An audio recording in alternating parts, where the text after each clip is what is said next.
And how many genders are there? I think the gender is expansive, and the definitions are always growing. Today, we're going to take you into a Senate hearing that sounds like something out of a surreal novel. A sitting senator fighting to defend basic biological facts and fairness for women's sports against a gender activist who claims there's an infinite number of genders.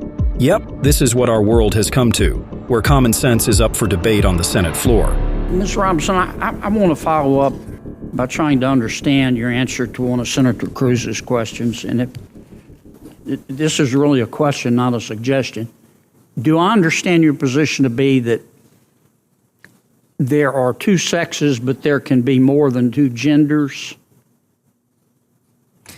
I wouldn't even say two, and we've got Dr. Lopez here as well, but there's also the definition of intersex. I think that often in these conversations we're conflating sex and gender, and I do want to affirm here that trans women are women. That is their gender. Okay, but I'm trying to understand. Do you make a distinction between sex and gender? Yes, sir. Okay, explain that. Do you think there are more than two sexes? I believe that there's a definition for intersex as well that I want to acknowledge. But sex is a sign of birth. Three? I'm just trying to understand. I'm thoroughly confused. So you're born, I'm talking about biology, male, female, and what else? I believe that intersex is also acknowledged, but again, I'm not a doctor here. What I can say and what does intersex mean? Is that there's a difference between sex and gender, and I think in these conversations we're conflating the two. Well, but I want to start with sex. Okay, there's male, there's female. When a baby's born, before the baby has had time to even have a sense of self, there's male, female, and intersex. There's a third sex. I believe that is true, but I would defer to Dr. Lopez as I'm not a physician. Think about this. She's arguing that sex and gender are entirely separate, but also that biological males should be allowed into women's sports. It's as if reality is being redefined right before our eyes. There's male, there's female, and as Senator Kennedy said, biology doesn't care about ideology. And how many genders are there? I think the gender is expansive, and the definitions are always growing. Today I can tell you, I talk to young people that talk about non-binary as... More than five? I think the gender is not a binary, is what I'm trying to say. Are there more than five genders? I'm just trying to understand. Are there more than five genders? Well, I think that there was a time where women wearing pants didn't feel like it was appropriate for their gender, and yet I'm wearing pants today. I think that there are ways that we express our gender that are expansive. Are there more than five? I wouldn't subject myself to naming how many genders there are, but what I can say is that gender is a reflection. Number? Excuse me? There's an infinite number of genders? I think depending on your culture, there are a lot of different genders that exist. And I can also say that it's a term that's evolving. If you look at young people today, they really don't lean into the binary of only woman and man. So I think that it's incumbent upon us not to legislate on this, but create space for them to explore what their identities are, what their gender identities are. Infinite genders? Imagine trying to legislate around an idea so vague it could mean anything. Gender is now seen as expansive and ever-growing, which somehow justifies dismantling boundaries in sports. But the science? It hasn't changed. Men and women are biologically different, and males have an advantage in physical competition. It's basic biology. To ignore this fact is to invite chaos into women's sports, but this activist is trying to convince senators and Americans to allow transgender females or biological males to compete in women's sports. How crazy is that?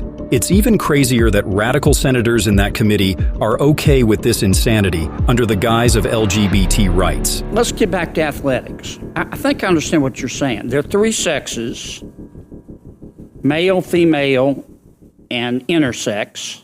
I believe that to be true, but again, I'm not a physician. And there are an infinite number of genders because gender is a mental state.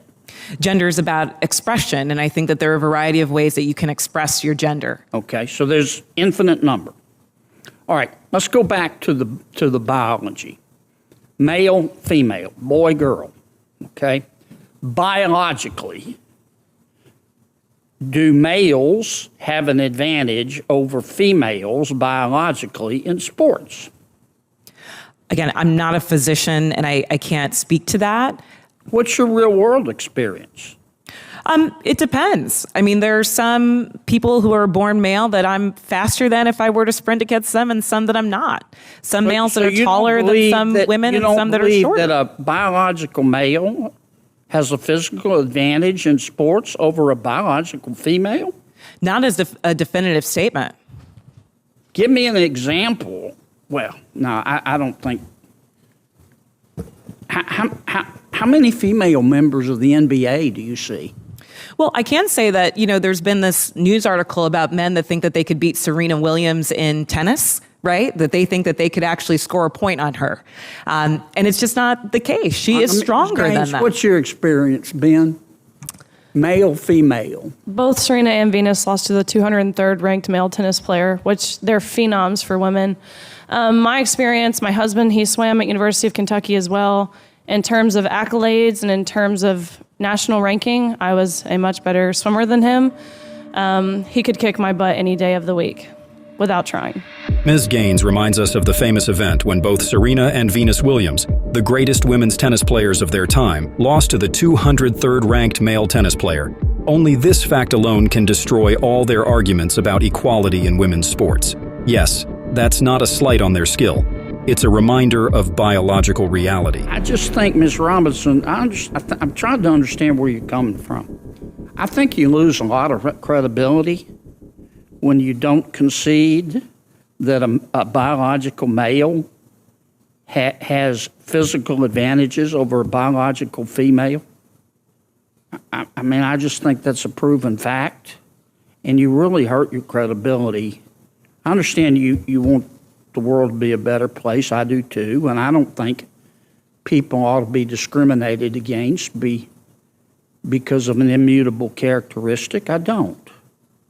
And I think that I think everybody ought to be free to be themselves. And what you do in your bedroom or what I do in my bedroom with a consenting adult is nobody's business.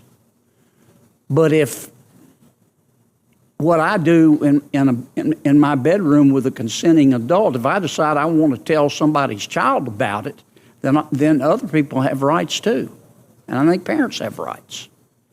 And I think biological females have rights to be able to compete fairly in sports. So I really think you hurt your credibility when you refuse to acknowledge that biological males have an advantage over biological females. It kind of makes me wonder about all your testimony.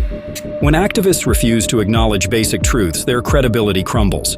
As Kennedy rightly points out, women have the right to fair competition. If we start redefining sports based on infinite genders and subjective feelings, we're tossing out fairness for ideological purity. And let's be honest, this isn't progress, it's lunacy. Why does this matter? It's about the foundation of fairness and opportunity in our society.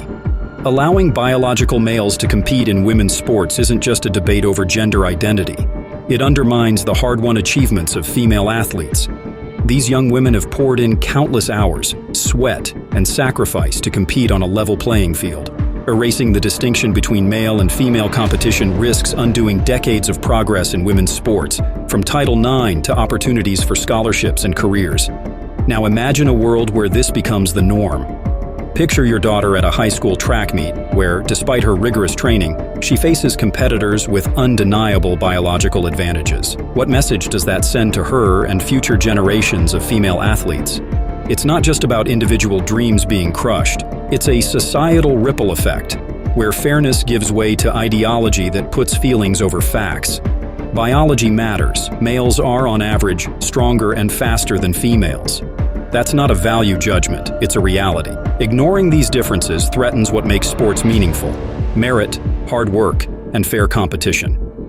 Pretending otherwise isn't progress. It's a dangerous path that could erase female athleticism as we know it. When Senator Kennedy challenges activists to face these truths, he's standing up for common sense and defending the right of women and girls to compete fairly. This isn't about exclusion, it's about protecting fairness. If we ignore this, we risk sidelining female athletes for good, and that's a future we should all be deeply concerned about. If you found this video informative, please like and subscribe for more content that challenges prevailing narratives. Thanks for watching, and see you in the next video.